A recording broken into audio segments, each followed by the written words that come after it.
For this module, module number 3, we are going to look at the second lab. We noticed on the first lab that we created our agent, we're able to create our conversation starters, and we published the agent. Now we are going to look at actions, and we're going to use these actions via plugin. So we're going to work on plugin using Visual Studio Code as well. So the objectives here is going to be create an API plugin for our customize, for our agent. We're going to log in anonymously to the API. We are going to configure the plugin to be able to get specific data from it. And then we're going to extend this declarative agent with that new capability and publish that in Microsoft 365 Copilot. So the agenda that we have for this module, very basic. First, we're going to declare our agent definition. Let's then look at the API plugin. Let's do the function. Now, very important here, if I'm going to talk about function, we are going to talk about services in Azure, right? In this case, I need to have that Azure account because we're going to be adding services into our Azure account. So let's plan for that as well. The login from Visual Studio is going to be important, and then we're going to see that we have resources in Azure that were configured. Let's look at the runtime definition and the API specifications as well. Now, exercise number 2, we're going to build the plugin. Exercise number 3, we are going to configure the plugin. And then exercise number 4, we are going to test the declarative plugin. To exercise or to complete this exercise, very much like the first one, we are going to start by downloading the package from GitHub. Okay, so for now, I'm going to assume that you already downloaded that package. These are already configured on your 4010 directory, or you decide a different directory. Visual Studio Code is already configured, and you already also have the accounts and the logins. That's an assumption. Everything's good to go. Let's go ahead and look at the configuration. The declarative file. First of all, we look at the manifest file. We talked about the schema. We talked about the name of the resource that we want to create, the description. So our next agent is going to be called Ristorante. So in this case, it is a restaurant. So what exactly are we going to do? So imagine that you have a restaurant, and in your restaurant, you are going to be publishing your menu, your items, cost, and so forth through an API. And customers will be able to connect to that API and look at the menu. Maybe they have some allergies, look at the content, and see the cost of those menu items through that API connection. So this agent is going to be able to do that. It will be able to offer this information through the API.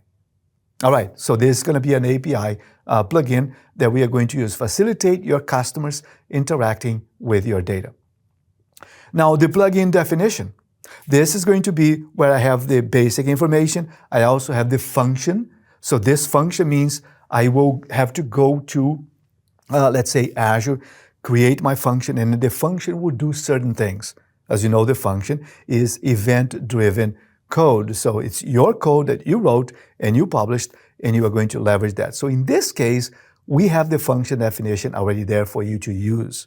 But remember, you can customize your function on that. And then the runtimes. The runtimes means, hey, is there anything else I need to execute at the time of this execution? The function definition, very basic right here. I have the function API plan, I have the description, we have the accuracy, and then we have, the tasks that the function are going to complete. So in this example, I have the title, I have the capabilities, I also have the statistic, right, the static that I want to be able to connect from this. We notice that this particular function is going to be called get dishes. So when you click on that button, it's going to execute this function on the back end that's going to go through the API and get a list of the dishes from the restaurant. Cha-ching. Do we need a second function? Yes, we may need a second function. Maybe I have another function that it could be, purchase something. So we're going to talk about some of these API definitions that we are going to use. So the API definition we mentioned, that is a definition OpenAI. We're going to use that one. The specifications, so I have to have the type. The authentication, how do I authenticate with this? Notice that I have two functions we're going to use. One is get dishes. Another one is going to be place order. So both of those need to have their definition, their authentication. Also, communication. How do you communicate with this API? And then the specification section is going to be defining all of that, right? And the next thing you're going to notice is this run your function. What properties I'm going to use on that? Maybe I'm going to leverage this. The Teams toolkit verifies these function consistencies, make sure that everything is ready to be consumed, ready to be used. So let me go ahead and look at the API. We mentioned about the API specifications, right? Now, the API specification provides that detail about the API.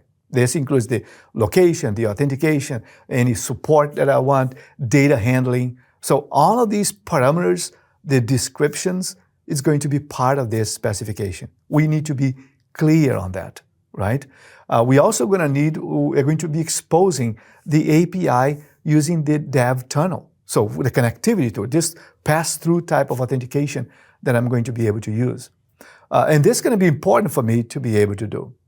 Now, if you look at the components, how does all of this fits together, right? So if I look at the declarative agents and the API plugin, the ingredients that we mentioned in there, right? So Microsoft Teams as an app package, I have a distributed agent, which may include the API plugin. I have these plugin, the definition, the functions that I'm going to be using. And this all refer to the API operation. How is it going to work? And then, of course, the API specifications to define how is my content in there. So we have the API. I'm going to access this API through a particular channel. I'm going to authenticate in a particular way, and I'm going to execute and perform specific tasks within my Copilot or within my agent, right? So these are the things I'm going to take in consideration for that.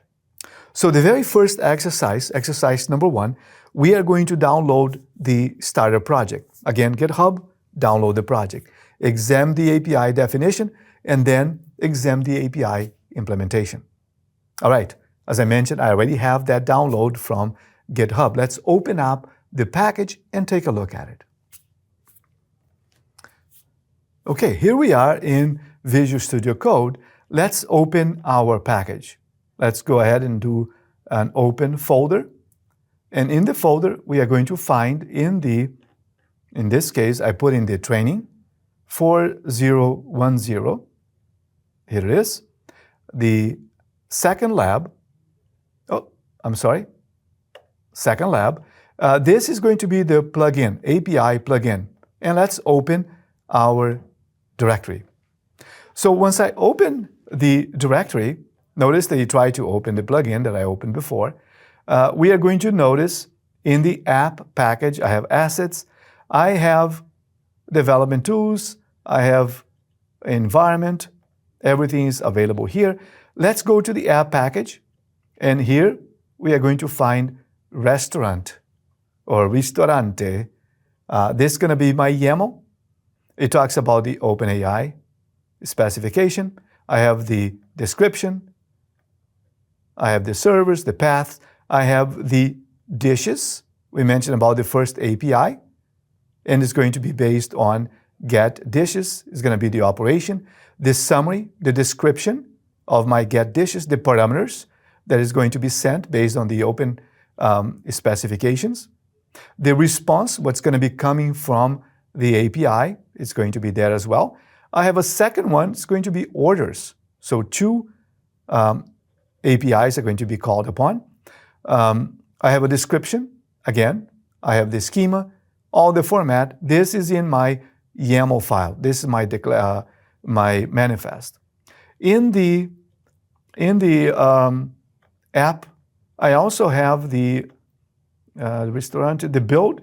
This is what I'm going to find. Both of my packages are going to be available in here. The manifest logo and the manifest for the configuration is going to be there. So this is the this is where I put my first part of the API. I declare that, and it is now available to be used. And because this API specification is going to also use my functions, we mentioned about the function, it's important for me to understand what function is going to be called upon. And I did mention that the function is going to be connected to the Azure services. And we're going to see that in a moment as well. So here in the source, I'm going to look at the function. Oh, that is my function. ID, classic. I have this description. I have the price. So in the data for my function, I have the content that's going to be. If I'm going to be asking for the dishes, for example, I have the code where the dishes are going to be exposed in my API. If I'm going to be placing an order, the function is going to be asking for an order, so the content is going to be returned from the API as well. And then the data that is going to be exposed or that is going to be passed on to the user through the API. So here I have my dishes, the name of the dishes, I have the cost, and of course, any allergenics. Supposedly in this example, the user needs to know if there are specific allergenics in their dishes. So they're going to be listed in there as well. So I do have my data, I have my functions, I have everything ready. It's time for us to publish our first agent, which will be the restaurant. But before we do that, let's take a look at the second exercise. So the first exercise, we created the first agent. We download the package and we open it up, we look at the manifest. Now, add the basic plugin, the definition. We saw the definition structure. We saw the definition of the functions, and we also saw the runtime. The third exercise, this is the final, when we put all the pieces together for this function. In this case, we're going to connect the plugin, the definition. We are going to update. So we're going to update our agent, and we are going to then update the URL where we're going to be connecting. And once we are completed with these functions, we are now going to test our agent. All right, so in this case, extending this declarative agent that we just created, we're going to add another one that is going to have 2 API connections leveraging functions from Azure environment. Okay, let's go take a look at Visual Studio again. So here in Visual Studio, we have configured our source, we have our functions, and we have our manifest and our agent. Once we have all of these completed, the next step is going to be to execute. So we are going to open up Teams again, and this time we are going to click on Provision. Provision, yes. It's just telling me that there may be extra cost associated with the provisioning because now we are leveraging services. Like, for example, the Azure function is going to be configured on that as well. So now we have 6 items that's been deployed, including the ARM template to deploy the Azure function. As this takes place, perhaps it will be a good idea to also go into Azure and see what is being deployed in there. Let's wait for this definition to complete, and then we'll take a look at what is being deployed in our Azure environment. Let me extend this a little bit so you can take a look and see what is being built in there. So here it is. In the summary, we have the life cycle that is completed. It was added all the resources, and the provisioning also went into our Azure environment and created our function model in there. Okay, now that this is completed and ready, can we exercise? Can we see this new agent in our Microsoft Copilot 365? Well, let's take a look. Before we do that, I am going to go ahead and run with the debug. I already closed the previous one, so now we are going to run the debug, start a new session with the browser, and we'll be able to see the new agent available to us.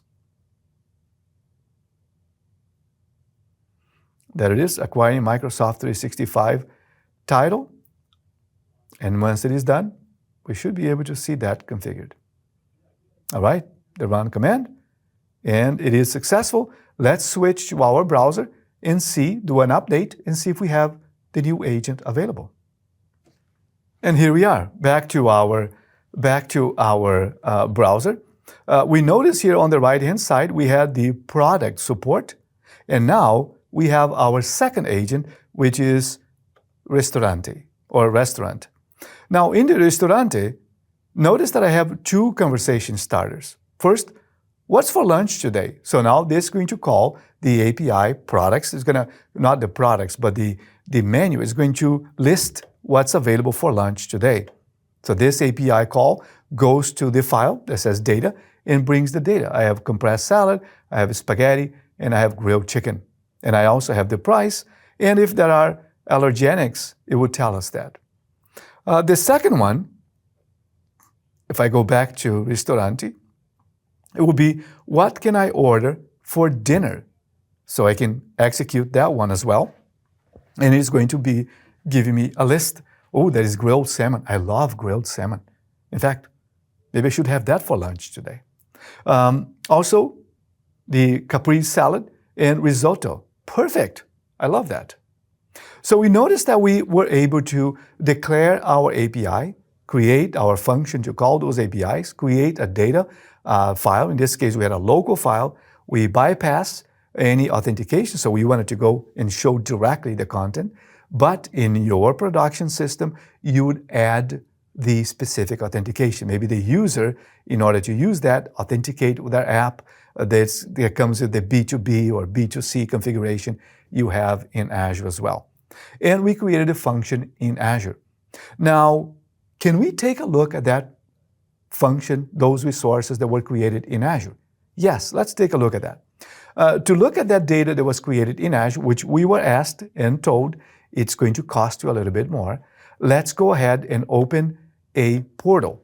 Here in the portal, we are going to go to portal.azure.com.